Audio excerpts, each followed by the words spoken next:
ఇవాల్టి వార్తలు వాస్తవాల్లో మనతో ఉన్నారు బీఆర్ఎస్ పార్టీ సీనియర్ నాయకులు దేవి ప్రసాద్ గారు, రాజకీయ విశ్లేషకులు డాక్టర్ వేణుగోపాల్ రెడ్డి గారు మనకు లైవ్లో జాయిన్ అవుతున్నారు. గుడ్ మార్నింగ్ అండి, వెల్కమ్ టు వార్తలు వాస్తవాలు. మనం ప్రధానంగా ఒక వార్త చూస్తున్నాం, గొంతెండిపాయే మడి తడవదాయే. సో దీనికి సాక్ష్యంగా రెండు ఫోటో ఐటమ్స్ మనం చూస్తున్నాం. తాగునీటికి హైదరాబాద్ వాసులు పడుతున్నటువంటి కష్టాలు ఎట్లా ఉన్నాయనేది ఉస్మానియా యూనివర్సిటీ సమీపంలోని బస్తీలో వాటర్ ట్యాంకర్ ద్వారా మహిళలు నీళ్లు పట్టుకుంటున్నారు, అక్కడ బిందెలతో లైన్లో నిలబడి. మరోపక్క సకాలంలో సాగునీరు అందించక సిరిసిల్ల జిల్లా ఇల్లంతకుంట మండలం అనంతరంలో ఎండిపోయిన వరి పంట ఇలా మూగజీవాలకు మేత అవుతుందనేది ఒక వార్త మనం చూస్తున్నాం. సో ఇటు తాగునీళ్ళు లేక ఇటు సాగునీళ్ళు లేక జనం అట్లా ఇబ్బంది పడుతున్నారనే దానికి ఈ రెండు ఫోటోలు సాక్ష్యంగా చూస్తున్నాం. దాంతోపాటుగా పాతాళానికి జలసిరి పడిపోతుంది. ఏడాదిలోనే 1.67 మీటర్లు తగ్గినటువంటి నీళ్లు ఇంకా రాబోయే రోజుల్లో మరింత లోతుకు పడిపోతాయన్నటువంటి ఆందోళన సర్వత్రా వ్యక్తమవుతుంది. రైట్, దేవిప్రసాద్ గారు, ఓ పక్క సాగునీళ్ళు ఓ పక్క తాగునీళ్ళకి ఇబ్బందులు పడుతున్నారు. సో ట్యాంకర్లు అయితే ఫ్రీగా ఇవ్వాలనేది నిన్న కేటీఆర్ గారు ఒక డిమాండ్ కూడా చేశారు. దాంతోపాటుగా పాతాళానికి భూగర్భ జలాలు మరింతగా లోతుకు పడిపోతున్నాయి. సో ఇదంతా ఎంత ఆందోళన కలిగించే అంశాలు. వీటన్నిటినీ ఇటువంటి సమస్య లేకుండా చేయాలంటే ఇప్పుడు ప్రభుత్వం చేయాల్సిన పని ఏమైనా ఉందా? గుడ్ మార్నింగ్ రాజేష్ గారు. ముందుగా 14 సంవత్సరాలు అప్రతిహితంగా పూర్తి చేసుకొని తెలంగాణ రాష్ట్ర సాధనలోనూ ఆ తర్వాత తెలంగాణ అభివృద్ధిలోనూ ప్రస్తుతం తెలంగాణ ప్రజల పక్షాన నిలిచి ప్రజల్ని చైతన్యవంతం చేస్తున్న, ప్రజా సమస్యల్ని నిరంతరం కూడా ఎజెండా మీదకి తెస్తున్న 14 సంవత్సరాలు పూర్తి చేసుకున్నటువంటి టీ న్యూస్ యాజమాన్యానికి, అందులో పనిచేస్తున్నటువంటి మిత్రులకందరికీ ముందుగా శుభాకాంక్షలు. రెండవది థ్యాంక్ యూ అండి. రెండవది రాజేష్ గారు, ప్రధానంగా మనం గత 3 నెలలుగా కాంగ్రెస్ పరిపాలన చూస్తూ ఉన్నాం. అందరూ కూడా ఇవాళ అనుకుంటున్నది ఏంటంటే కేసీఆర్ గారు పోయిన తర్వాత, కేసీఆర్ గారు అంటే నీళ్లు, కాంగ్రెస్ అంటే కన్నీళ్ళు అని నిన్న కేటీఆర్ గారు అన్నట్టు, అసలు కేసీఆర్ గారు ఉన్నప్పుడు ఎన్నడూ కూడా నీటికి సంబంధించినటువంటి ఇబ్బంది రాలేదనేటువంటిది అనేక మంది స్వయంగా చూసినటువంటి సందర్భం. కానీ బీఆర్ఎస్ పరిపాలన ముగిశాక ఈ 3 నెలల్లోనే ఇంత విపరీతమైనటువంటి కరువు ఎందుకు వచ్చింది అనేటువంటి చర్చ సర్వత్రా కనబడతా ఉంది. కాబట్టి ఇది కాంగ్రెస్ తెచ్చినటువంటి కరువుగా ఇవాళ అందరూ కూడా అభివర్ణిస్తున్నటువంటి నేపథ్యం. అందుకే కేసీఆర్ గారు మొన్న నల్గొండ ఎండిన పంటలను చూడడం కానీ, అక్కడ ఉన్నటువంటి దుర్భిక్ష ప్రాంతాలని పోయిన తర్వాత ప్రభుత్వంలో కొంచెం కదలికి వచ్చి నీళ్లు వదిలినటువంటి నేపథ్యాన్ని చూసినాం. హరీష్ రావు గారు అయితే ఒకవేళ మా పొలాలకు నీళ్లు ఇవ్వకుంటే మేము గేట్లు ఎత్తివేస్తామని రైతాంగం పక్షాన ఆగ్రహానికి ప్రకటించిన తర్వాత రంగనాయక సాగర్ నుంచి నీళ్లు కూడా విడుదల చేసినటువంటి సందర్భాన్ని చూసాం. అంటే మొత్తంగా కూడా ఈ ప్రభుత్వం నిర్లిప్తంగా, అంటే రైతాంగానికి నీళ్ళు ఇవ్వాలనేటువంటి సోయిని పూర్తిగా మర్చిపోయి ఇవాళ కరువును మరింత కరువుగా చేసేటువంటి ప్రయత్నం చేస్తాం. ఒకవైపు ప్రాజెక్టుకు సంబంధించి ఇవాళ కాళేశ్వరం ఇంత పనికిరాదు, నిరర్ధకము, ఇది మొత్తం ఇదొక క్రైము, ఏదేదో మాట్లాడినటువంటి వాళ్ళు నిన్న సర్జిపూల్ నుంచి నీళ్లు కూడా ఎత్తిపోసినటువంటి సందర్భాన్ని చూసాం. కాబట్టి ఇవాళ కాంగ్రెస్ పార్టీ ఏం చేస్తూ ఉందంటే గత 10 ఏళ్ల పరిపాలనలో కేసీఆర్ గారి ఆనవాళ్ళని, కేసీఆర్ గారు చేసిన అభివృద్ధి పథకాలని, కేసీఆర్ గారు తీసుకొచ్చినటువంటి సంక్షేమాన్ని మొత్తంగా కూడా తుడిచేటువంటి ప్రయత్నంలో భాగంగా నీళ్లు రిలీజ్ చేయకుండా అట్నే పెట్టడం వల్ల వాళ్ళ తాగునీటికి సమస్య ఎట్లా, సాగునీటికి సమస్య ఎట్లా, భూగర్భ జలం మరింత లోతుకు పడిపోవడం ఎట్లా, వీటన్నిటికీ ఎట్లా లింక్ ఉంది? ఇప్పుడు రాజేష్ గారు, పోయిన మార్చు ఒకసారి మనం 13 తీసుకుంటే, 23 తీసుకుంటే, 23 మనం తీసుకుంటే ఈ నెలలో ఉన్నటువంటి జలాశయాల్లో ఉన్నటువంటి నీళ్ళు ఎంత, మొత్తం చెరువులు కూడా కాలువల ద్వారా నింపి మొత్తం మత్తళ్ళు దుంకించడం కదా. గతం కంటే కూడా సాధారణ వర్షపాతం కంటే కూడా వర్షపాతం ఎక్కువ వచ్చిందని అధికారులే చెప్తా ఉన్నారు. ఇటువంటి సందర్భంలో ముందు చూపు లేకపోవడం వల్ల, ఉన్న నీటిని ఎత్తిపోసి చెరువులు నింపలేకపోవడం వల్ల, ఉన్నటువంటి నీటికి సంబంధించినటువంటి విషయాన్ని రైతులు ఎంత వరేసుకోవాలి, ఏం చేయాలి, నీళ్ళు ఎట్లు ఇవ్వాలనేటువంటి సోయి లేకపోవడం వల్ల వచ్చినటువంటి ప్రమాదంగా ఇవాళ చూస్తూ ఉన్నాం. 201 మండలాల్లో తీవ్రమైనటువంటి దుర్భిక్షం కనబడతా ఉంది. 1.67 మీటర్స్ గ్రౌండ్ వాటర్ పోతా ఉన్నది అనేటువంటి విషయాన్ని నేను ఈ సందర్భంగా గుర్తు చేస్తా ఉన్నాను. మీరు ఒక్కసారి భూగర్భ జలాలకు సంబంధించి మీరు చూడండి, మహబూబ్ నగర్లో ఎంత తగ్గిపోయింది, 4.01 తగ్గిపోయిందంటే మహబూబ్ నగర్లో అక్కడి నుంచి సరాసరి 1.59 వరకు కూడా పాతాళానికి తగ్గిపోయింది అనేటువంటి పరిస్థితి వస్తూ ఉంది. 219 మంది ఆత్మహత్యలు చేసుకున్నారని చెప్పి నేను కేటీఆర్ గారి లిస్ట్ కూడా రిలీజ్ చేసినటువంటి సందర్భాన్ని చూసాం. కాబట్టి ఇవన్నీ చూస్తూ ఉంటే ఏంటంటే ప్రజల పట్ల నిబద్ధత లేదు, ప్రజల పట్ల ప్రేమ లేదు, రైతులంటే వాళ్ళకి గిట్టనటువంటి సందర్భం, రైతులకు నీళ్ళు ఇవ్వాలనేటువంటి సోయి కంటే కూడా ఢిల్లీకి తిరగడం, పార్లమెంట్ ఎన్నికలు ఎట్లా గెలవాలనేటువంటి విషయంలో వాళ్ళు తహతహలాడుతున్నారు తప్ప ఇప్పుడు 10 మంది అధికారులు అంటే బీఆర్ఎస్ పార్టీ వీధికి ఎక్కినాక, ఆగ్రహం ప్రకటించినాక, కేసీఆర్ రోడ్డు మీదకి వచ్చినాక, ప్రజల్లో చైతన్యం పెరిగిన తర్వాత ఇవాళ 10 మంది అధికారులను ప్రత్యేకంగా వేసి నీటి ఎద్దడి గురించి ప్రయత్నం చేస్తూ ఉంది. అందుకే ఈ కాంగ్రెస్ తెచ్చినటువంటి కరువుకు మేము చాలా స్పష్టంగా చెప్తున్నాం, ప్రత్యామ్నాయ ఏర్పాటు సాగునీరు తాగునీరు రెండు ప్రాధాన్యమైన అంశాలే.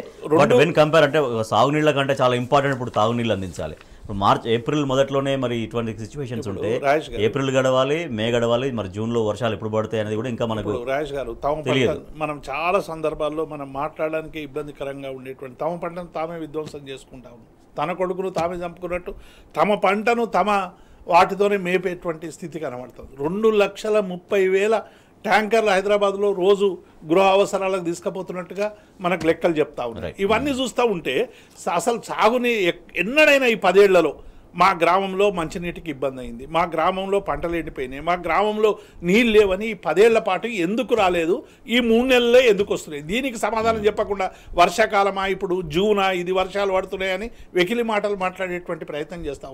ఉన్న నీళ్లను సమర్థవంతంగా వినియోగించుకునేటువంటి చేతగాని కాంగ్రెస్ ప్రభుత్వం, చేతగాని అధికారులు మళ్ళీ ఎందుకు ఇలా కనీసం మిషన్ భగీరథకు సంబంధించినటువంటి వాటర్ను సరైనటువంటి రీతిలో ప్రజలకు ఇవ్వలేనటువంటి దుస్థితి ఎందుకు వస్తూ ఉంది? నీళ్లు కరెంటు ఇన్నిసార్లు డ్రిప్ అయిపోయి గంటకు కరెంటు పోయే పరిస్థితి ఎందుకు వచ్చింది? ఈ 10 ఏళ్లలో జరిగినటువంటి పరిపాలనకి, ఈ 4 నెలల పరిపాలనకి ప్రజలు చాలా స్పష్టంగా డిమార్కేషన్ చేసి చూసుకుంటా ఉన్నారు. ఈ కాంగ్రెస్ పార్టీకి తగిన బుద్ధి చెప్పడానికి పార్లమెంట్ ఎన్నికల్లో సమాయత్తం అవుతా ఉన్నారు. రైట్, వేణుగోపాల్ రెడ్డి గారు, సో భూగర్భ జలాల విషయానికి వస్తే గత సంవత్సరం మార్చి 2023తో కంపేర్ చేస్తే ఇప్పుడు 1.67 ఓవరాల్గా అన్నింటి సరే జిల్లాలలో ఇంకా జిల్లాల వైజ్గా 4 మీటర్లు పడిపోయినా ఉన్నాయి, 3.5 మీటర్లు అట్లా అన్నీ చూసుకుంటే కనుక యావరేజ్గా 1.67 భూగర్భ జల మట్టం అని తగ్గిపోయింది. దాంతోపాటుగా 201 మండలాల్లో భూగర్భ జలాలు చాలా వేగంగా క్షీణిస్తున్నాయి. సో దీనికి నిజంగా ఇవాళ కాంగ్రెస్ ప్రభుత్వం చెప్తున్నట్టుగా ప్రకృతే కారణమా లేకపోతే ప్రభుత్వ నిర్వహణ వైఫల్య కారణమా సాగునీటి విషయంలో, తాగునీటి విషయంలో భూగర్భ జలం మొత్తం తగ్గిపోవడంలో? రాజ్ గారు, ముందుగా టీనిస్ వీక్షకులకు, అదేవిధంగా 14 వసంతాలు పూర్తి చేసుకుని 15వ వసంతాలకు వడివిడిగా వెళ్తున్నటువంటి టీనిస్ కు అక్కడ ఉన్నటువంటి దేవి అన్న గారికి, వీక్షకులందరూ కూడా శుభోదయం. థ్యాంక్ యూ అండి. పెద్దలు దేవప్రసాద్ గారు చెప్పారు, అనేక అంశాలు చెప్పారు. నేను వాటి జోలికి వెళ్ళాను, కానీ ప్రకృతి కొంత మేరకు ఉండొచ్చు, లేదని నేనేం చెప్పట్లేదు. ఎందుకంటే గత సంవత్సరం కొంత తక్కువ వర్షాలు పడ్డది వాస్తవమే, అది ఎవరు అవునన్నా కాదన్నా ప్రజలకు తెలిసినటువంటి విషయమే. అయితే ప్రకృతి కాదు కదా పాలించేటటువంటిది, ప్రకృతి కాదు కదా ప్రభుత్వాన్ని నడిపేటటువంటిది. ప్రకృతి ఏ విధంగా ఉన్నా సరే, ఎలాంటి ఆటుపోట్లైనా సరే ఎదుర్కొని ప్రభుత్వం అనేటటువంటిది పాలన కొనసాగిస్తూ ప్రజల అవసరాలు, ముఖ్యంగా కనీస అవసరాలు తీర్చడమే ప్రభుత్వ ధ్యేయంగా పనిచేయాలి. కానీ ఎండలు బాగా కొడుతున్నాయి కాబట్టి మేము ఒక 4 రోజులు సెలవు తీసుకుంటాము, వర్షాలు బాగా వచ్చాయి కాబట్టి మేము బయటకు రాము అంటే కుదరదు కదా. అవన్నీ వస్తూనే ఉంటాయి. ప్రకృతి అంటేనే ఎవరి చేతులు ఉండేది కాదు కదా, రిమోట్ కాదు కదా. మీరు చెప్తా ఉన్నారు భూగర్భ జలాలకు సంబంధించినట్టు 10 సంవత్సరాల కింద 15 సంవత్సరాల కింద ఎలాంటి పరిస్థితి ఉందో ఇప్పుడు అలాంటి పరిస్థితే ఉంది. మరి ఈ మధ్యలో ఎందుకు అలాంటి పరిస్థితి రాలేదు అనుకున్నప్పుడు, 4-5 సంవత్సరాలుగా కాళేశ్వరానికి సంబంధించి వీళ్ళందరూ మాట్లాడారండి. 1 ఎకరానికి నీళ్ళు ఇచ్చారా, 1 ఎకరానికి అదనంగా ఇచ్చారా, 1 క్వింటాల్ అదనంగా ధాన్యం పండిందా అని మాట్లాడుతూ వచ్చారు. అవన్నీ ఒకవైపు FCI ఇస్తున్నటువంటి కేంద్ర ప్రభుత్వ ఆధీనంలో ఉన్నటువంటి సంస్థలు ఇస్తున్నటువంటిది, పంట ఏ విధంగా అభివృద్ధి చెందింది, భూగర్భ జలాల మట్టం ఏ విధంగా పెరిగిందనేటటువంటి లెక్కలు చెప్తా ఉన్నప్పటికీ కూడా అదంతా పక్కన పెట్టేసేసి అవివేకంగా మాట్లాడుతూ, ప్రజలను మభ్యపెడుతూ, ప్రజలను తప్పుదారు పట్టిస్తూ మాట్లాడుతూ వచ్చారు. ఈరోజు వాస్తవాలు ఏంటనేటటువంటిది ప్రభుత్వంలో ఉన్నటువంటి వాళ్ళకు, ప్రభుత్వంలో కీలక పదవుల్లో ఉన్నటువంటి వాళ్ళ కుటుంబ సభ్యులకు తెలుసు, వాళ్ళ గ్రామాల్లో ఉన్నటువంటి వాళ్ళకి తెలుసు, తెలంగాణ సమాజం మొత్తానికి తెలుసు ఏం జరుగుతూ ఉందని. మనం ఏమంటారు అంటే, మండు టెండర్లో మొత్తం తెలంగాణ వ్యాప్తంగా ఉన్నటువంటి చెరువులను చైన్ సిస్టమ్ కిందకి తీసుకొచ్చి కాలువల ద్వారా ఎత్తిపోస్తూ, కాలువల ద్వారా నీటిని పంపుతూ ఆ చెరువులను నింపినటువంటిది వాస్తవమా కాదు? అది ఒక 10% 15% అవకాశం లేని దగ్గర వదిలేచ్చు, అది వేరే విషయం. ఎప్పుడైతే చెరువుల్లోకి ఎండినటువంటి అసలు తూములను కూడా మూయనటువంటి పరిస్థితి గత 2-3 దశాబ్దాలకు ఉన్నటువంటి తూములను తెగిపోయినటువంటి తూములను కూడా కనీసం ఒక 2-3 లారీల మట్టి కొంత రాళ్ళు రప్పలేసి మూస్తే నీళ్ళు ఆగేటటువంటి పరిస్థితి ఉంటే కూడా పైన వర్షం పడితే కిందకి నీళ్ళు వెళ్ళిపోయినటువంటి పరిస్థితి ఉంది. కానీ మిషన్ కాకతీయ ద్వారా ఎప్పుడైతే తెలంగాణ ప్రభుత్వం తెలంగాణ ఇక్కడ రాష్ట్రంలో ప్రత్యేకమైనటువంటి రాష్ట్రం ఏర్పాటు జరుగుతున్న ప్రభుత్వం వచ్చిందో మిషన్ కాకతీయ ద్వారా మొత్తం ఉన్నటువంటి చెరువులను బాగు చేసినటువంటిది, తూములను, చెరువు కట్టలను, తెగిపోయినటువంటి కట్టలను, వాగులను వీటన్నిటిని మరమ్మతులు చేసి వర్షం పడగానే నీటిని ఆపింది వాస్తవమా కాదా? మనం ఏమంటున్నాం అంటే ప్రకృతి కొంత మేరకు ఇబ్బంది పెడతా ఉండొచ్చు. ప్రకృతి అనేటటువంటిది ఇబ్బంది పెడితేనే కదా ప్రకృతి అనేటటువంటిది మన చేతిలో ఉండేది కాదు కదా. కాబట్టి ఎప్పుడైతే చెరువులను నింపుతూ చెరువులోకి గురుసుకట్ల చెరువుల ద్వారా నీటిని విడుదల చేస్తూ ఒకటి నిండితే ఇంకో దానికి, ఒకటి నిండితే ఇంకో దానికి అలుగెళ్తూ ఎప్పుడైతే నింపడం జరిగిందో ఆటోమేటిక్ గా భూగర్భ జలాలు అనేటటువంటి పెరిగినటువంటి తెలంగాణ మొత్తం దేశవ్యాప్తంగా లాస్ట్ ఇయర్ 1-2-3 జిల్లాల్లో కొంచెం ఏదో తేడా ఇందాక మీరు చెప్పినట్టుగా కొద్దిగానే తక్కువ ఉంది, మిగిలిన జిల్లాల్లో సాధారణంగా ఉంది, తర్వాత ఇంకొన్ని జిల్లాల్లో ఎక్సెస్గా ఉంది యాక్చువల్లీ. అదే రాజేష్ గారు నేను ఏమంటున్నానంటే మొత్తంగా అటుగా ఉందని ఇటుగా ఉందని ఒకవేళ వాళ్ళు చెప్తున్నటువంటి విధంగా తీసుకున్నప్పటికి కూడా అంటున్నాను నేను ఏమంటున్నానంటే గతంలో కంటే కొంత తక్కువ ఉందనేటటువంటిది వాస్తవం. ఎవరు అవునన్నా కాదన్నా అది వాస్తవం. కొన్ని జిల్లాల్లో ఉంటే అధికంగా ఉండొచ్చు, అది వేరే విషయం. కానీ అది జరిగినప్పుడు కూడా ఇప్పుడు ఈ సంవత్సరం ఇంకా అసలు పడేయండి, ఒకవేళ ఏం చేస్తారు మరి? మళ్ళా ప్లాస్టిక్ బిందెలు, మళ్ళీ కాలనీలో ట్యాంకర్లు, మళ్ళీ జుట్టు పట్టుకొని కొట్టుకోవడాలు, మహిళా సోదరి మళ్ళంతా కూడా నీటి కోసం మళ్ళీ తగాదాలు పెట్టుకోవడం, మళ్ళీ యథావిధిగా యథాస్థానానికి వచ్చేటటువంటి పరిస్థితి. ఇప్పుడు మారుమూల జిల్లాలో మారుమూల ప్రాంతాల గురించి కాదు, హైదరాబాద్ గురించి మాట్లాడుతున్నాం కదా. ఈ రోజు ఉన్నటువంటి పరిస్థితుల్లో 10 సంవత్సరాల కిందకి ఇప్పటికీ హైదరాబాద్ ఏ విధంగా విస్తరించింది? తాగునీటి అవసరాలు ఏ విధంగా పెరిగాయి? ఎంత మేర పెరిగాయి? జనాభా ఎంత మేర పెరిగింది? వీళ్ళందరికీ సప్లై చేయడం సాధ్యమవుతుందా ఈ ట్యాంకర్ల ద్వారా? వీటి ద్వారా మొండికి పోయి మేడిగడ్డ లాంటి ప్రాజెక్టుకి సంబంధించినటువంటి కాళేశ్వరం ఎత్తిపోతలకు సంబంధించినటువంటిది పిల్లలకు కుంగినటువంటి పిల్లల అంశానికి సంబంధించి ఇది కేసీఆర్ ఇంకొకరు బదనాం కావాలని చెప్పి వాటిని ఎట్టి పరిస్థితుల్లో కూడా మరమ్మతులకు నోచుకోకుండా మరమ్మతులు చేయకుండా పక్కన పెట్టి రానున్న రోజుల్లో 1-2 వర్షాలు భారీగా పడితే రాజేష్ గారు ఈ 3 పిల్లలు దెబ్బతిన్నటువంటి దానికి 30 పిల్లలకు కానీ లేకపోతే ఆ మొత్తం ఉన్నటువంటి ప్రాజెక్టులు కొట్టుకుపోయేటటువంటి పరిస్థితి వస్తుంది. దాన్ని కూడా ఆ నెపాన్ని కూడా మళ్ళీ కేసీఆర్ గారి మీదకో లేకపోతే తెలంగాణ ప్రభుత్వం గతంలో ఉన్నటువంటి అధికారుల మీదకో నెట్టేటటువంటి ప్రయత్నం పోవలసినటువంటిది మొండిగా కాదు. అది ప్రాజెక్టు కేసీఆర్ గారి సొంతం కాదు. ప్రజా అవసరాల కోసం భవిష్యత్తు అవసరాలను దృష్టిలో పెట్టుకుని ఒక పెద్ద ప్రాజెక్టు తెలంగాణకు ఉంటే తాగునీటి సాగునీటి అవసరాలు కష్టాలు తీరుతాయి అనేటటువంటి విధంగా ప్రభుత్వం ఆ రోజు డిజైన్ చేసి వాటిని తీసుకొచ్చింది. వాటిని మరింత పకడ్బందీగా ఏం చేయాలని ఆలోచన చేయాలి తప్పితే మొండికి పోయి వదిలేస్తే కనుక ప్రజలు వాటిని అన్నింటిని కూడా అబ్జర్వ్ చేస్తారు. మీరు ఇందాక చెప్పారు, పెద్దలు దేవాలయ కూడా చెప్పారు, 10 సంవత్సరాలు రానటువంటి పరిస్థితి వాళ్ళు ఎందుకు వచ్చింది 3-4 నెలల్లో అనేటటువంటిది ప్రజలు కూడా ఆలోచన చేస్తా ఉన్నారు. ఆ ఆలోచన మరింత పెరిగి ప్రజలు రివోల్ట్ అయ్యేటటువంటి విధంగా వ్యవహరిస్తే ఎవరి కర్మ వాళ్ళే. కానీ మీరు నేను ఎంత మొత్తుకున్నా కానీ మన మీద తెలంగాణ వ్యతిరేకులు ఇంకొకటి కాంగ్రెస్ వ్యతిరేకులు అని ముద్ర వేయడం తప్ప చేసేది ఏమి ఉండదు వాళ్ళు కూడా. కాబట్టి ప్రజలు అనేటటువంటి వారు బాగా నిశ్చితంగా పరిశీలిస్తున్నారని గమనించారు. రైట్, దేవప్రసాద్ గారు వారు ఒక వ్యాలిడ్ పాయింట్ చెప్పారు. కాళేశ్వరం ప్రాజెక్ట్ అనేది కేసీఆర్ గారి సొంత ప్రాజెక్టు కదా, అది ప్రజల ప్రాజెక్టు. కాబట్టి అటువంటిది ప్రజల మీద కక్ష తీర్చుకునే విధంగా ప్రభుత్వం వ్యవహరించడం ఏంటి? ఆ మేడిగడ్డ దగ్గర కుంగిన పిల్లర్లు అనేది రిపేర్ చేసి నీళ్ళు అందిస్తే కనుక వాళ్ళ ఇంత కరువు ఇంత ఇబ్బందులు ఉండేది కాదు, చాలా వరకు ఇబ్బందుల్ని నివారించగలిగేది అనేదే వారు ఒక పాయింట్ చెప్పారు. ఇప్పుడు వేణుగోపాల్ రెడ్డి గారు చెప్పినట్టు నిజంగానే అంటే ప్రజల పన్నుల నుండి కావచ్చు, లేకుంటే ప్రజల శ్రమ నుండి కావచ్చు, రాష్ట్ర ఖజానా నుండి కావచ్చు వచ్చినటువంటి డబ్బును సరైనటువంటి రీతిలో సద్వినియోగం చేసి అనాదిగా తెలంగాణ తల్లడిల్లుతున్నటువంటి సంక్షోభానికి ఒక నివారణ మార్గంగా తీసుకొచ్చినటువంటి బహుళార్థ సాధక ప్రాజెక్టు కాళేశ్వరం ప్రాజెక్టు. తాగునీరు, సాగునీరు, పారిశ్రామిక అవసరాల కోసం తీసుకొచ్చి గత 4 సంవత్సరాలుగా మొత్తంగా కూడా తెలంగాణ ప్రాంతానికి ఎక్కడ కూడా నీటి ఇబ్బంది లేకుండా, ఎక్కడైతే నీటి ఇబ్బంది ఉంటుందో అక్కడ చెరువులు నింపి గ్రౌండ్ వాటర్ పెరిగేటువంటి ప్రయత్నం చేసినాం. అట్లాగే లక్షలాది ఎకరాలకు నీళ్ళు ఇచ్చి మొత్తం దేశంలోనే ఇవాళ అన్నపూర్ణగా అన్ని రాష్ట్రాల కంటే కూడా ఎక్కువ పంట పండేటువంటి రాష్ట్రంగా తెలంగాణ తీసుకొచ్చినటువంటి సందర్భం మనకు అందరికి కూడా తెలుసు. కానీ ఈ ప్రభుత్వం అనేటువంటిది ఒకవేళ మీకు ఎక్కడైనా వాటర్ సరిపోకుంటే అవసరమైనటువంటి నీటిని ఎట్లా సద్వినియోగం చేసుకోవాలని పరిపాలనాపరమైనటువంటి పద్ధతులను అనుసరించి ప్రజలకు అవసరమైనటువంటి మేలు చేయాలి. కానీ కాళేశ్వరం ప్రాజెక్ట్ అంటే అదేదో బీఆర్ఎస్ కట్టింది, టీఆర్ఎస్ కట్టింది అనేటువంటి భావనతో కాంగ్రెస్ పార్టీ మా పార్టీ మీద తీసుకునేటువంటి కక్ష అంతా కూడా కాంగ్రెస్ పార్టీ మీద తీసుకునేటువంటి ప్రయత్నం చేస్తుంది. రాజకీయపరమైనటువంటి ప్రజల మీద ఇప్పుడు రాజకీయపరమైనటువంటి కక్ష తీర్చుకుంటే బీఆర్ఎస్ పార్టీ మీద తీర్చుకోవచ్చు. కానీ రైతాంగం ఏం చేసింది, తెలంగాణ ప్రజలు ఏం చేశారు, తెలంగాణ పారిశ్రామికవేత్తలు ఏం చేశారు, పారిశ్రామికవేత్తలకు నీళ్ళు లేకుండా, రైతులకు నీళ్ళు లేకుండా, తాగునీరు లేకుండా చేసేటువంటి ఈ దౌర్భాగ్యమైనటువంటి పరిపాలన పట్ల ఇవాళ ప్రజలు విముఖత చూపుతా ఉన్నారు. ఇప్పటికైనా మేల్కొని మనమే హెచ్చరిస్తా ఉన్నాం. రెన్యువల్ చేస్తేనే కొత్త రుణాలు ఇస్తామంటూ పంట రుణాలపైన బ్యాంకులు మెలికబెడుతున్నాయి. బకాయిలు చెల్లిస్తేనో లేదంటే రెన్యువల్ చేస్తేనో మాత్రమే కొత్త రుణాలు ఇస్తామనేది అధికారులు రైతులకు పెడుతున్నటువంటి కండిషన్. వెంటనే 2 లక్షల రుణమాఫీ చేయాలి, దానికోసం స్పష్టమైన తేదీని ప్రకటించాలి అంటూ మాజీ మంత్రి హరీష్ రావు డిమాండ్ చేస్తున్నారు. ఈ మేరకు సీఎం రేవంత్ రెడ్డికి ఆయన లేఖ రాశారు. బ్యాంకులకు హామీ పత్రం రాసి ఇవ్వండి, ప్రభుత్వ వైఖరితో బ్యాంకర్లు రైతుల మధ్య చిచ్చు పెడుతున్నారు కాబట్టి బీఆర్ఎస్ గతంలో 2 సార్లు ₹1,00,000 చొప్పున రుణమాఫీ చేసింది. 2 లక్షల రుణమాఫీ అనేది కాంగ్రెస్ పార్టీ ఇచ్చినటువంటి హామీ కాబట్టి స్పష్టమైన తేదీని ఇప్పటికైనా ప్రకటించాలి అనేది బీఆర్ఎస్ పార్టీ డిమాండ్ చేస్తుంది.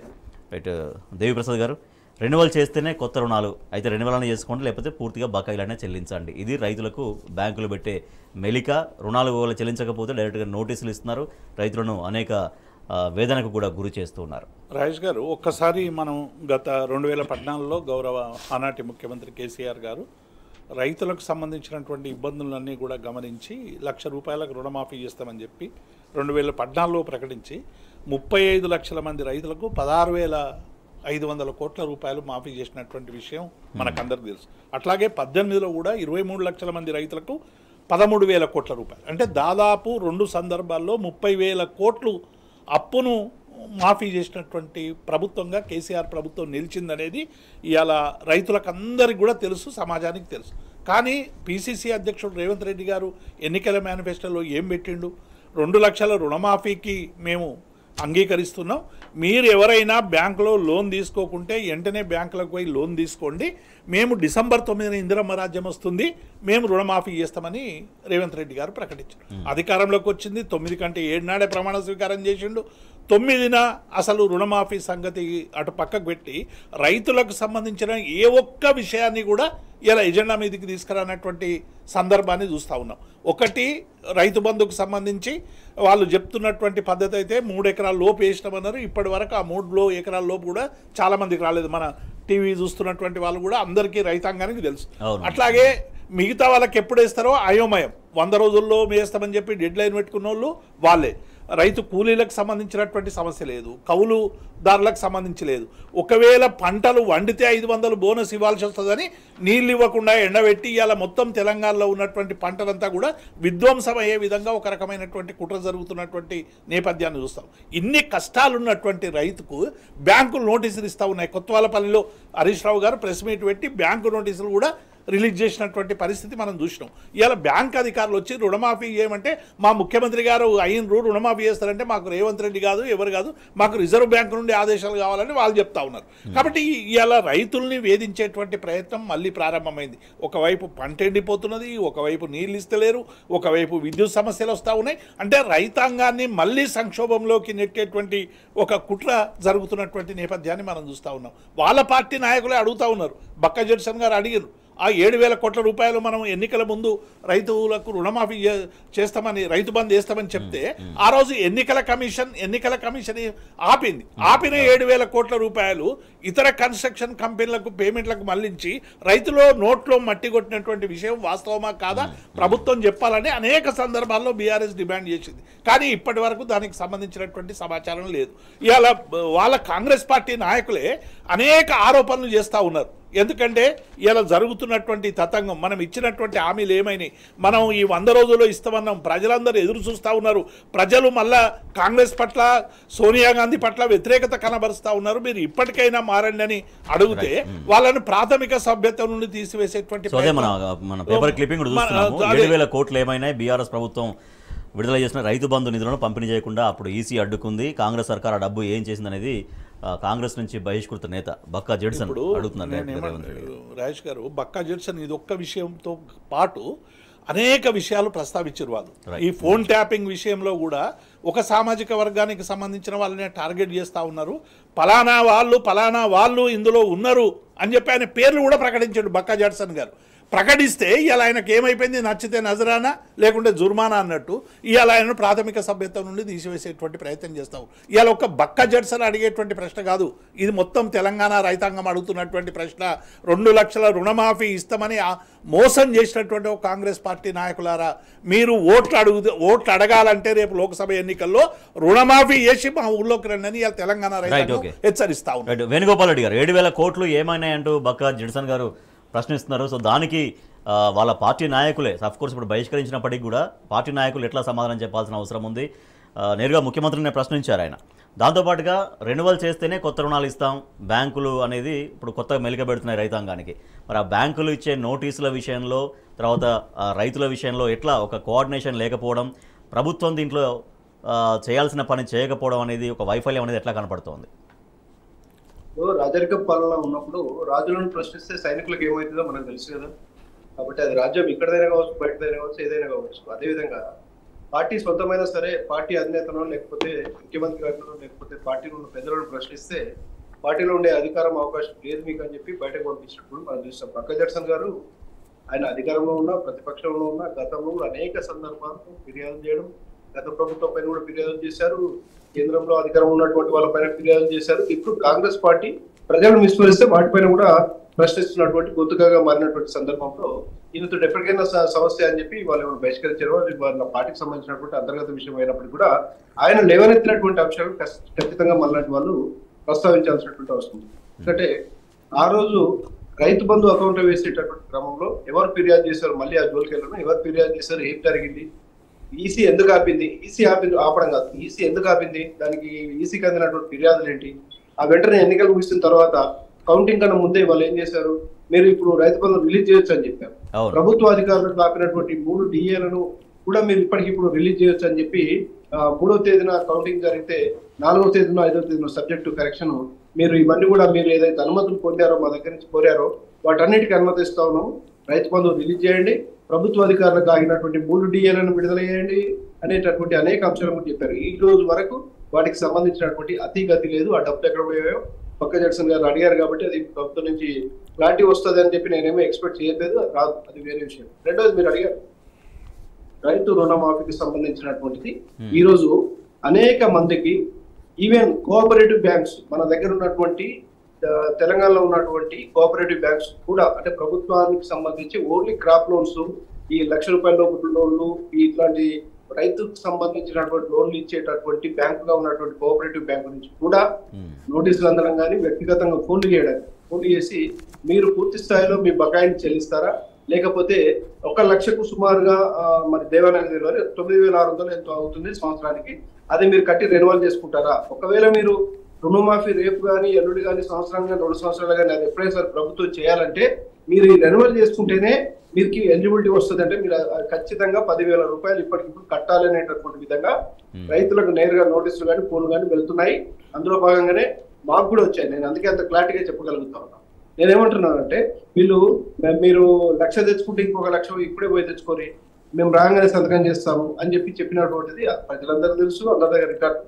ఒకవేళ ఇప్పుడున్నటువంటి ఏమన్నంటే ప్రతి దానికి రాజేష్ గారు ఎట్లయిపోయిందంటే మేము ఏమేమి ఉందనుకున్నాం చేసి రైతులకు ఇబ్బంది పెట్టొద్దు అనేటటువంటి ప్రకటన, అది రాదు. అంటే అధికారంలోకి వచ్చే వరకు ఉన్నటువంటి తాపత్రయము, అత్యుత్సాహము ఇవన్నీ కూడా పీఠం పైకి ఎక్కిన తర్వాత వాళ్ళు మన 5 సంవత్సరాలు ఏం చేస్తారు, వాళ్ళ చేతిలో ఏముంటది, మా ఇష్టానుసారంగా పాలిస్తామనేటటువంటి విధంగా ముందుకెళ్తా ఉన్నారు.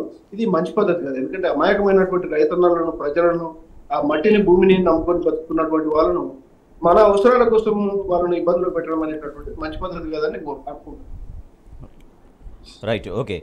దేవిప్రసాద్ గారు, ఇప్పటికైనా కూడా రైతాంగానికి ఒక స్పష్టమైన ఒక భరోసా, ఒక అష్యూరెన్స్ అనేది ప్రభుత్వం నుంచి ఎట్లా రావాలి, బ్యాంకర్లకు కూడా ఒక స్పష్టమైన సూచనలు ఎట్లా వెళ్ళాలి, మీరు రైతులను వేధించకండి, ఆ రుణాలకు సంబంధించి మేము ఒక గైడ్లైన్స్ ఇస్తాం, ఒక డేట్ అనౌన్స్ చేస్తాం, ఎటువంటి ఏదైనా ఒక స్పష్టమైనటువంటి విధానం. ఇప్పుడు రాజేష్ గారు అంటే ఈ బ్యాంక్ అధికారులు నోటీసులు ఇచ్చి రైతులను ఇబ్బంది పెట్టి ఒకవేళ ఇవ్వకుంటే మీరు అవి ఇవి మేము జప్తు చేస్తామని చెప్పి అలా బెదిరింపులు సహజంగానే, ఎందుకంటే బ్యాంకు రికవరీ టీము అదే పని చేస్తుంటుంది. కానీ ఇలా ఇంతకుముందు వేణుగోపాల్ రెడ్డి గారు అన్నట్టు ఒక స్పష్టమైనటువంటి హామీ రిజర్వ్ బ్యాంకుకు రాష్ట్ర ప్రభుత్వం అండర్టేకింగ్ ఇచ్చి మేము 2 లక్షల రుణమాఫీ ఇస్తామని ఎన్నికల్లో హామీ ఇచ్చినాం. ఇక పలానా ఎన్నికల కోడ్ వచ్చిందా లేకుంటే పలానా తేదీన మేము పేమెంట్ చేస్తాం, ఇది మా ప్రభుత్వ బాధ్యత, రైతులను వేధించొద్దని చెప్పి ఇలా రిజర్వ్ బ్యాంక్కి ఆర్థిక శాఖ మంత్రో లేకుంటే ముఖ్యమంత్రో లేకుంటే కేంద్ర ప్రభుత్వం ఎవరి దగ్గర నుంచి ఒక లేఖ రాయాలి కదా. లేఖ రాయకుంటే బ్యాంక్ అధికారులు ఏం చేస్తారు, ఒకవైపు బ్యాంక్ అధికారులకు రైతాంగానికి మధ్య యుద్ధం జరిగేటట్టు చేస్తూ ఉన్నారు. రైతుల దగ్గరికి పోతేనేమో రైతుల దగ్గరికి పోయి లోన్ అడిగితే ఏమంటున్నారు, మాకు ముఖ్యమంత్రి రేవంత్ రెడ్డి గారు చెప్పారు లోన్ కట్టొద్దన్నాడు, మేమెందుకు కడతామని వాళ్ళు అడుగుతా ఉన్నారు. బ్యాంక్ అధికారులు ఏమంటున్నారు, మాకు రేవంత్ రెడ్డి కాదయ్యా రిజర్వ్ బ్యాంకు, మాకు రిజర్వ్ బ్యాంక్ అనేది వేరే ఉంది, అక్కడి నుంచి ఆదేశాలు కావాలని రైతులు అడుగుతా ఉన్నారు. కాబట్టి ఇవాళ మొత్తంగా కూడా కాంగ్రెస్ పార్టీ ఏం చేస్తూ ఉంది, ఇచ్చిన హామీలని తెప్పదగరేసేటువంటి ప్రయత్నం చేస్తూ ఉంది ఏరు దాగినాడు.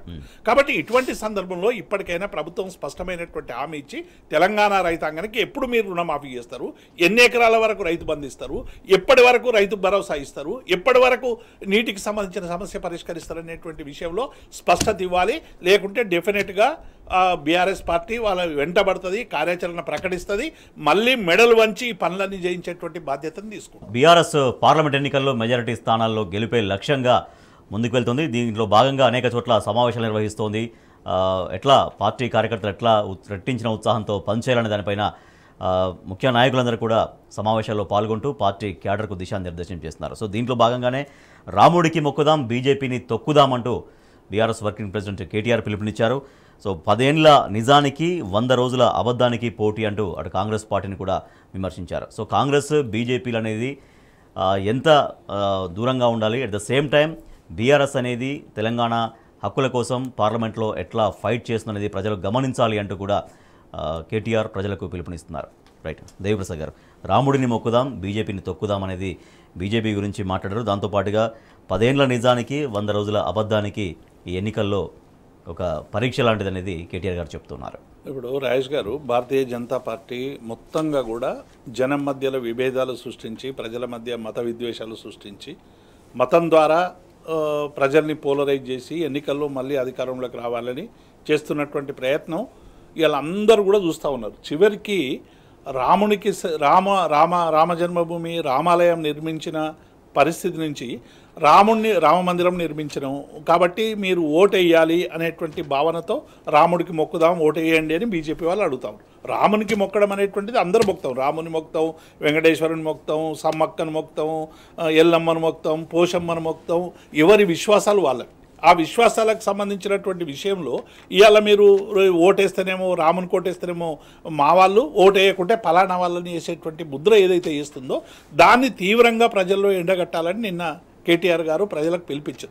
అవును, డెఫినెట్గా రామునికి దండం పెడదాం, రామునికి పూజలు చేద్దాం, కానీ బీజేపీకి ఉంది ఎందుకు ఓటేయాలి, డీజిల్ రేట్లు పెంచినందుకు ఓటేయన్నా, అందుకే ప్రియమైన ప్రధాని కాదు ఈయన పిరమైన ప్రధాని అని అంటు నిన్న కేటీఆర్ గారు చాలా చక్కటి విశ్లేషణ చేసిండు. ఎందుకంటే ఈయన వచ్చిన ఈ 10 ఏళ్ల పాలనలో ప్రతిది కూడా పిరమైపోయింది, ప్రజలకు అందనంత దూరంగా వేగంగా రేట్లు పెరిగిపోతూ ఉన్నాయి అనేటువంటి విషయాన్ని వాళ్ళు ప్రజలకు అర్థమయ్యేటువంటి రీతిలో నిన్న చెప్పినటువంటి సందర్భాన్ని చూసాం. కాబట్టి ఇలా భారతీయ జనతా పార్టీ దేవుళ్ళ మీద రాజకీయాలు చేసేటువంటి ప్రయత్నం చేస్తూ ఉంది.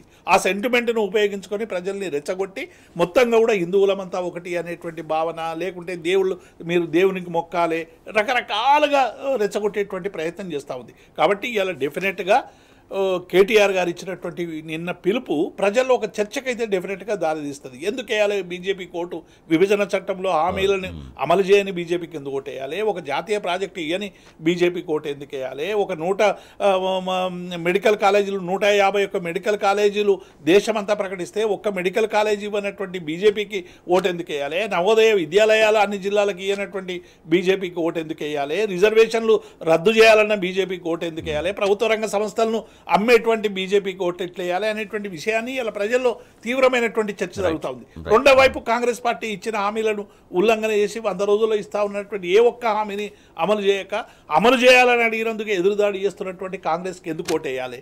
నీ ఎండబెడుతున్నందుకు, పంటలను ఎండబెడుతున్నందుకు ఓటేయన్నా, కరెంటు బంద్ చేసినందుకు ఓటేయన్నా, ఎదురుదాడి చేస్తున్నందుకు ఓటేయన్నా, ఎందుకు ఓటేయాలి? రుణమాఫీ చేయనందుకే అన్నా, రైతు బంధు ఇవ్వనందుకు అన్నా ఎందుకు ఓటేయాలి? అంటే ఈ 2 జాతీయ పార్టీలు కూడా తెలంగాణ ప్రజలతో ఆటలాడుకుంటున్నటువంటి విధానాన్ని డెఫినెట్గా ఇలా కేటీఆర్ గారు పెద్ద ఎత్తున ఎక్స్పోజ్ చేస్తూ ఉన్నారు. ఈ రేపు ఎన్నికల ప్రచారంగా కూడా దీన్నే ముందుకు తీసుకుపోయి ప్రజల్లో ఒక ఆలోచన వచ్చే విధంగా బీఆర్ఎస్ పార్టీ పనిచేస్తుంది. రైట్. వేణుగోపాల్ రెడ్డి గారు, 60 రూపాయల డీజిల్ని 100 రూపాయలు చేసినందుకు బీజేపీకి ఓటేయాలా? 70 రూపాయలున్న పెట్రోల్ని 110 చేసినందుక, 400 ఉన్న సిలిండర్ని 1200 చేసినందుక, పప్పు ఉప్పు నూనె చింతపండు పిరం చేసినందుక, రేటు విపరీతంగా పెంచినందుక అంటూ ప్రధానమంత్రిని ఉద్దేశించి, బీజేపీని ఉద్దేశించి కేటీఆర్ గారు ప్రశ్నించారు. దాంతోపాటుగా 100 రోజుల్లో కాంగ్రెస్ ప్రభుత్వం అన్ని అబద్ధపు హామీలన్నీ కూడా దాదాపుగా విస్మరించింది. ఏదో 1-2 అట్లా స్టార్ట్ చేసినట్టు చేసింది కానీ గ్రౌండ్ ఏమీ కావట్లేవు. కాబట్టి 10 ఏళ్ల నిజానికి 100 రోజుల అబద్ధానికి ఇది పోటీ అంటూ కేటీఆర్ గారు వ్యాఖ్యానించారు. సో ప్రజల కోణంలో ఇటువంటి అంశాలన్నీ ఎట్లా చర్చలో ఉన్నాయి?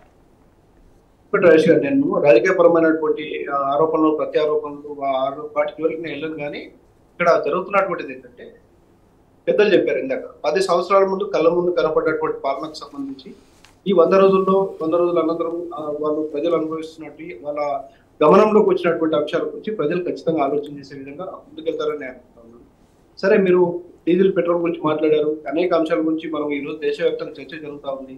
ఎక్కడ లేని, ఎప్పుడు లేని, గతంలో ఎప్పుడు లేని జిఎస్టీ తీసుకొచ్చారు. జిఎస్టీ తీసుకొచ్చిన తర్వాత ఈ క్రూడ్ ఆయిల్ కి సంబంధించినటువంటిది కూడా జిఎస్టీ పరిధిలోకి తీసుకొస్తే బాగుంటుంది అనేది 95% ప్రజలు ఈ రోజు దేశంలో కోరుకుంటున్నటువంటి. దాన్ని పక్కన పెట్టి పిల్లలు ఎల్కేజీకి వెళ్ళే పిల్లలు కొనుక్కునే స్లేట్ల పైన, ఫస్ట్ క్లాస్ పిల్లలు కొనుక్కునే పుస్తకాల పైన, నోట్ బుక్ల పైన, పెన్సిళ్ల పైన, ఎరేజర్స్ పైన, షార్పనర్స్ పైన జిఎస్టీ వేసేటటువంటి దౌర్భాగ్యమైనటువంటి పరిస్థితిలోకి ఈ రోజు దేశం నెట్టివేయబడింది. ఈ రోజు పిల్లలకు, చిన్నపిల్లలకు తాగడానికి అవసరమైన పాలు కొనుక్కుంటే కూడా దాన్ని జిఎస్టీ పరిధిలోకి తీసుకొచ్చారు. మరొక వైపు వ్యవసాయ రంగానికి అనుబంధంగా పనిచేసేటటువంటి యంత్రాలకు సంబంధించినటువంటి పనిముట్లకు సంబంధించి, విడి పరికరాలకు సంబంధించి కొనుగోలు చేస్తే దానిపైన జిఎస్టీ వేస్తూ ఉన్నారు.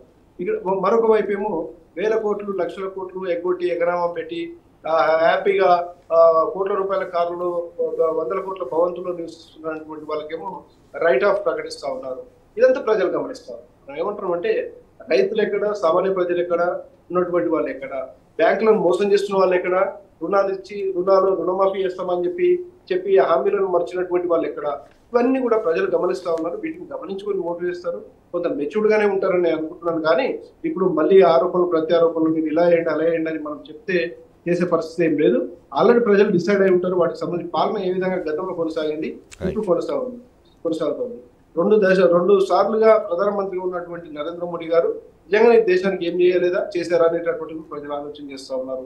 రాష్ట్రంలో పాలనకు సంబంధించి అయితే ఖచ్చితంగా 120 రోజుల్లోనే ప్రజలు ఏం జరుగుతుందనేది వాళ్ళు గమనిస్తూ ఉన్నారు. కాబట్టి మనం రానున్నటువంటి రోజుల్లో ఈ అంశాలన్నిటిని కూడా ప్రజలు గమనిస్తారు. వీళ్ళు ఎంత డేర్ చేసి, ఎంత బరి తెగిస్తే, ఒకవైపు ఈ ఎన్నికలకు సంబంధించినటువంటిది వచ్చిన తర్వాత కూడా, ఎన్నికల కోడ్ వస్తుంటే కూడా, దగ్గరకు వచ్చి ఎన్నికలు సమీపిస్తుంటే కూడా రైతన్నలకు నోటీసులు ఇచ్చి రోడ్లపైన పడేసేటటువంటి పరిస్థితి, విద్యుత్ సప్లైలో అంతరాయాలు, నీటికి సంబంధించినటువంటిది కేసీఆర్ గారు పలానా దగ్గర పోతున్నా అని చెప్పినప్పుడు నీళ్లు విడుదల చేసి ఇంతవరకు నీళ్లు లేవు, అరగంటిపోయాయని చెప్పుకున్నటువంటి పరిస్థితి.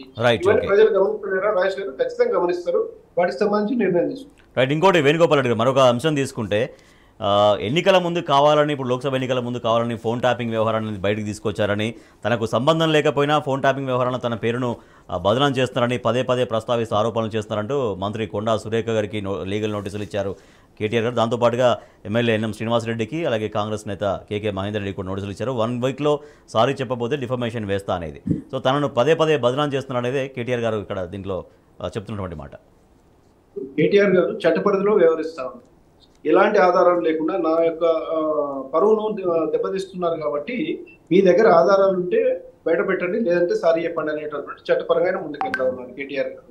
అదేవిధంగా ప్రభుత్వం దగ్గర ఆధారాలు ఉంటే ఈ వాళ్ళతోటి మాటలు, ఈ ఢిల్లీ కజ్జాలు ఎందుకండి?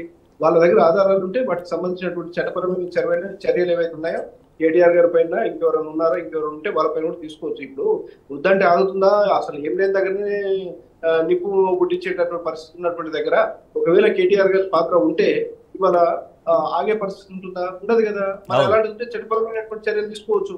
అది లేకుండా కీలకమైనటువంటి బాధ్యతలు ఉన్నటువంటి మంత్రులు ప్రతిపక్షంలో ఉన్నటువంటి ఒక కీలక నేత పైన పదే పదే ఆరోపణలు చేయడం అనేటటువంటిది బట్టగాల్చి మీద వేయడం అనేటటువంటి విధంగా కనిపిస్తా ఉంది. అంటే మేమైతే మీ పైన ఆరోపణలు చేస్తాము, మిమ్మల్ని ప్రధానం చేస్తాము, ఇక అది నువ్వు కడుక్కో, నియంత్రణ నువ్వు కడుక్కో అని చెప్పి వదిలేయడం కాదు. ఎందుకంటే కేటీఆర్ గారు చట్ట పరిధిలో ఖచ్చితంగా గౌరవంగా వ్యవహరించారు.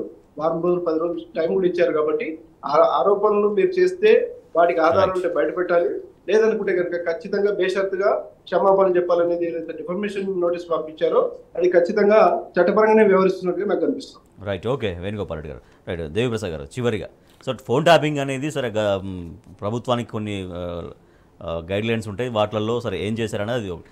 బట్ ఏమీ అసలు ఎటువంటి లేకపోయినా కావాలని కేవలం ఒక రాజకీయ విమర్శలు చేస్తూ రాజకీయంగా దెబ్బ కొట్టడం కోసం ఇట్లా చేస్తున్నారంటే కేటీఆర్ గారు ఇప్పుడు రాజేష్ గారు, నేను ఇంతకుముందే మనం అన్ని విషయాలు చర్చించుకున్నట్టు లోక్సభ ఎన్నికల ముందు ప్రజల ముందు ఏం చర్చకు రావాలి? రుణమాఫీ చర్చ కావాలి, రైతు బంధు చర్చ కావాలి, రిజర్వేషన్ల చర్చ కావాలి, మత విద్వేషాల గురించి ఎందుకు మాట్లాడుతున్న చర్చ కావాలి. వీటిని అన్నింటినీ పక్కకు పెట్టి కేవలం ఫోన్ ట్యాపింగు, కాళేశ్వరం, అవినీతి అనేటువంటి విషయాలు ముందుకు తీసుకొచ్చి ప్రజల్లో ఒక గందరగోళం రేపేటువంటి కుట్రలో భాగంగా ఈ ఫోన్ ట్యాపింగ్ 1,00,000 ఫోన్లు ట్యాప్ చేసినారు, కేసీఆర్ గారు ఉన్నారు, కేటీఆర్ గారు ఉన్నారు.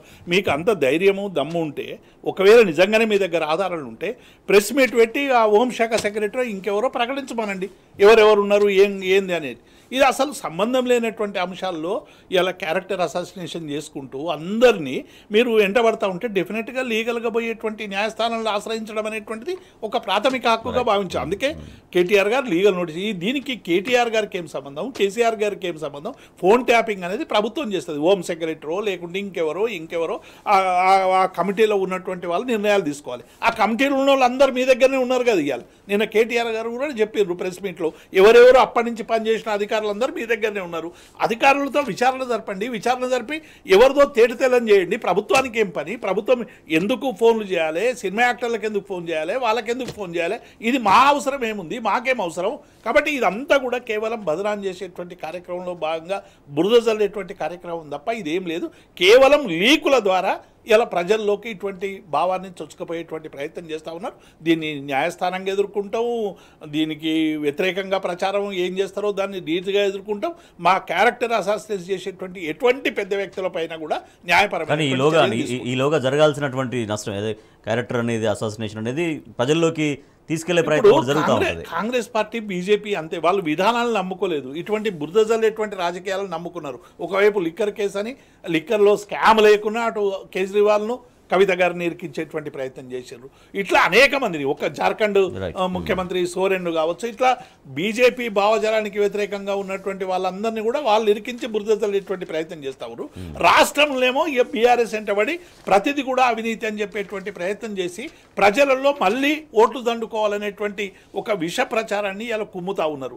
దీన్ని సమర్థవంతంగా మనం ఎదుర్కోవాల్సినటువంటి అవసరం ఉంది. డెఫినెట్గా టీఆర్ఎస్ క్యాడర్ సమర్థవంతంగా ఎదుర్కొంటారు. Right. Thank you so much Venugopal Reddy గారు. థ్యాంక్ యూ సో మచ్ దేవి ప్రసాద్ గారు. ఇది ఇవాల్టి వార్తలు వాస్తవాలు. చూస్తూనే ఉండండి టీ న్యూస్.